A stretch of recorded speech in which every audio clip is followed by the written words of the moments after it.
A week ago, I came across a clip from a mainstream podcast titled The Shocking Truth About NoFap. For whatever reason, I decided to watch it, and honestly, it felt off, featuring a psychiatrist, a urologist, and a porn director claiming NoFap is flawed and unscientific. As one of the early voices in the space and the quote-unquote granddaddy of the movement, I felt compelled to share alternative perspectives based on 12 years of experience.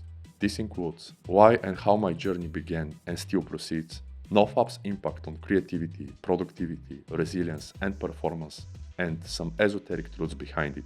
I'll do this as a creator, bodybuilder, biohacker, polymath, wife long learner, and above all, a modern person using NoFap as a pillar in a holistic lifestyle, not an isolated practice for retreat. The purpose isn't to convince anyone anything, but to let my results speak.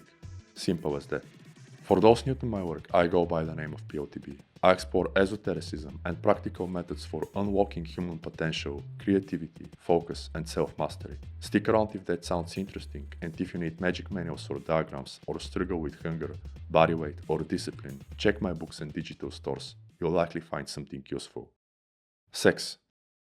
The episode kinda gave the impression that people were left with only two options: to fap or to celebrate abstaining from sex. The actual possibility of having regular sex seemed absent.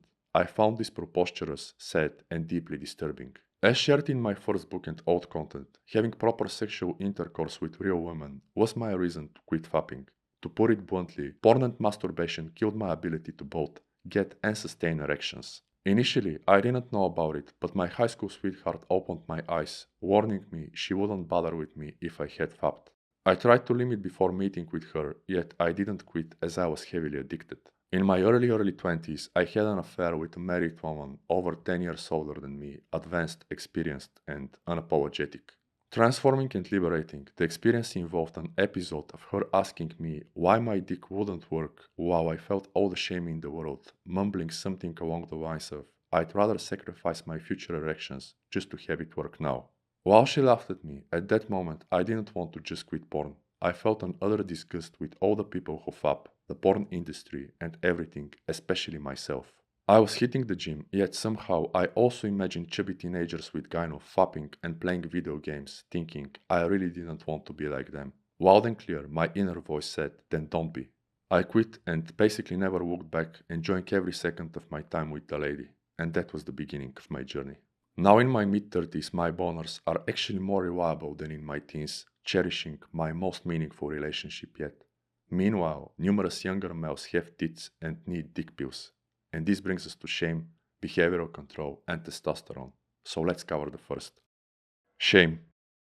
The shame coming from fapping is literally unreal. As a matter of fact, I would say is actually stronger than the one coming from abusing drugs.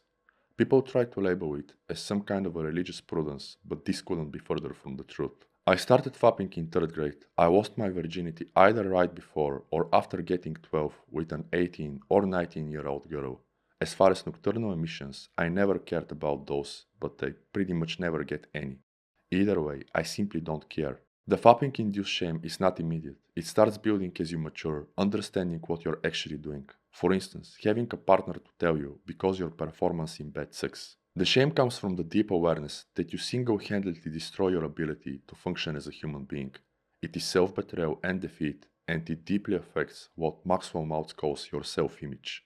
I mean, if you cannot trust yourself to function optimally in bed, can you really trust yourself with challenges like building skills or starting businesses? Regardless of what lobbyists want you to believe, sex with a real partner is critical to your human experience and success. And now let's get mystical, as the podcast episode also does that. Sephiroth. Besides the pioneer of holistic psychology under the name Violet Firth, the unfortunate was one of the most influential occultists who ever lived.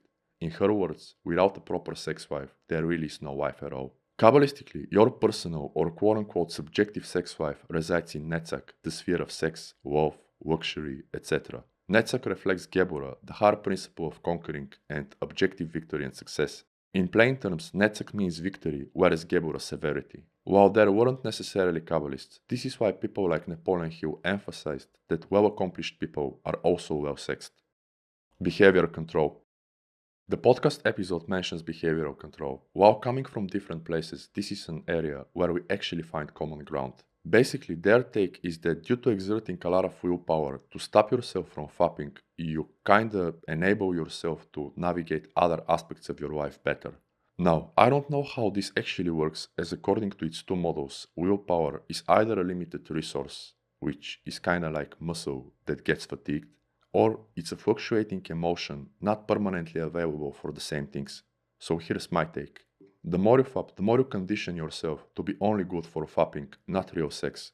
As anyone knows, unlike real sex, let alone making a woman come with your dick, and let alone doing that several times, fapping doesn't require a boner. You can fap and ejaculate with your dick as soft as a condom, which makes you extremely addicted to cheap dopamine and more so incapable of having real sex. You end up thinking of sex 24/7, but when it comes to actually getting some action, you really cannot. It's like fat people being hungry and eating all the time due to broken leptin and ghrelin. With NoFap, I really only think of sex when the time for it comes. In that sense, it complements OMAD, which eradicates hunger while letting you experience the true meaning of the words, the appetite comes with the meal. If there's no meal, there's no appetite if you're really adapted. So it comes at a specific hour, not haphazardly throughout the day. And the same kinda applies to sex and the weekly basis. So the nefesh stays happy.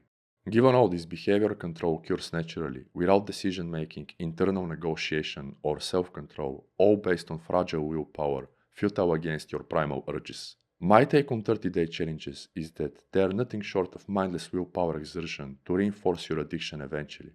Life is a challenge in and of itself. Either initiate a meaningful, long-lasting change, or do not bother at all. If you want more, try coding for 100 days or post quality long-form content weekly with scripting, B-roll, titles, and branding. Let me know if either is challenging enough. Testosterone. Testosterone is responsible for increased lean muscle mass, lower fat percentage, vitality, youthfulness, endurance, etc. Studies show that higher testosterone also correlates with more confidence, courage, and most importantly, sense of high agency. The participants in the podcast claim that NoFap doesn't affect testosterone. While I previously hadn't measured mine, after NoFap I experienced a drastic difference in all mentioned. Combining NoFap, OMAD, and optimal nutrition made me switch from 4 to 5 weekly workouts to an almost daily twice-a-day split. In previous years, conventional methods barely let me build any muscle and get rid of my tits. Conversely, the mentioned three entirely transformed my physique and self-image in a single one. My muscles got much fuller, denser, and more vascular, which for those not knowing anything about bodybuilding isn't really easy when you're 6.4. Up until now, some of my gym buddies who are personal trainers doubt that I stood natural for the whole time, and for the record, I no longer train twice a day. Besides growth hormone, fasting boosts testosterone, which based on my experience NoFap also does. The critical detail is that you need regular sexual intercourse so you can reset the spikes in production. You can research that on your own. Psychologically, I've always been more quote-unquote introverted and shy. Alfred Adler helped me challenge such notions more recently, but my transformation, in which NoFap played a critical role, made me ignore them earlier. So I decided to share it by pushing content on my own channel. I also wrote an interdisciplinary book to help others do the same.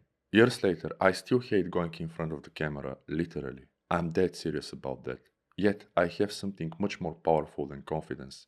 Courage, agency, and actual skills which I've built while others fapped and thought of what to eat next. As the title of the Adlerian book reads, I have the courage to be disliked. For the most part, I stay productive and inspired pretty much all the time, so I'll let my work speak for itself. Side effects. The podcast episode mentions pain during boners and ejaculation because of not fapping.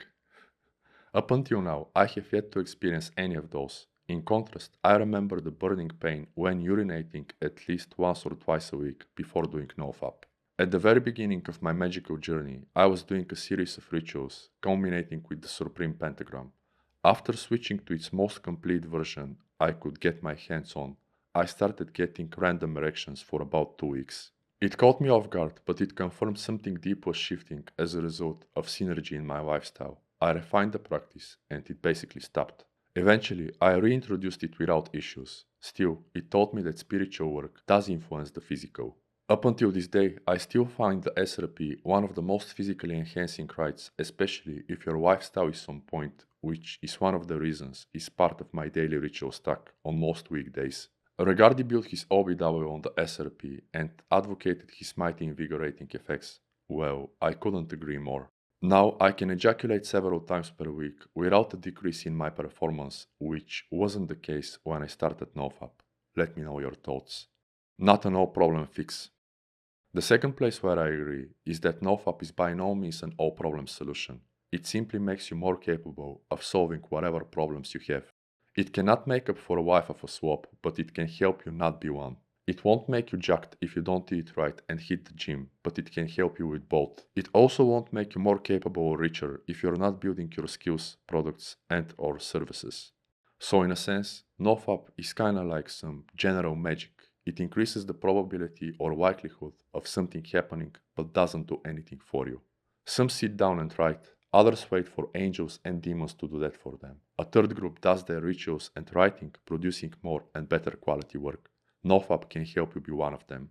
Spiritual traditions. The episode mentions spiritual traditions, including gurus not seeing any women. Here's why this is completely irrelevant to modern seekers. We live in a global culture shaped by Western values. As Fortune emphasizes, the Western Dharma demands more wife and conquering matter.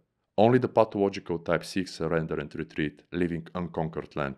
Crowley integrated Eastern and Western techniques, yet he also told us to live as the crowned and conquering child Horus, who resides in Gebura, which is reflected in Netzach, which holds your sex life and fundamental dynamism. All the people who shaped Western magic were also extremely well sexed, some even too much. Others like Gurdjieff practice cyclical celibacy, alternating complete abstinence with extremely frequent intercourse. So embrace your nature and sex, reject pornography, and conquer, making the most out of what you have.